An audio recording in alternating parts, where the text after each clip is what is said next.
All right, just a few hours ago, the House voted to pass the Protect America's Workforce Act. Marshawn Gunn is live in studio to tell us how the act could return collective bargaining rights to federal workers. Good evening, Marshawn.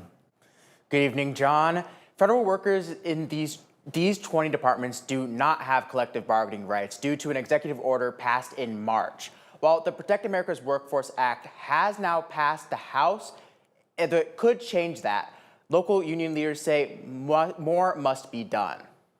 Pushing to return rights to federal workers. We shouldn't need to do this kind of stuff, but obviously you do, so you kind of hope that elected officials will, ride on their moral high ground and do the right thing. The House passing the Protect America's Workforce Act, which would return collective bargaining rights to federal workers. President of the Quad City Federation of Labor, Daniel Gosa, says CBAs are important for workers to know what is expected from their employer. You're going to have a high turnover in people, whereas if folks have that assurity with that collective bargaining agreement, they're more likely to come in every day. When an executive order passed in March took away those rights, Gosa wasn't happy. It surprises me in our democracy on how one person with the swift of a pen can take away all these things without going through Congress. Neither was Chad Finch, vice president of the AFGE Local 2119 at the Rock Island Arsenal. It could be Red Shirt Fridays. If you're wearing a red shirt, I guess you're fired. It's an issue all too common for Finch. We dealt with this in the first Trump administration, and we fought it through court and won. Now, both working to get the rights back again.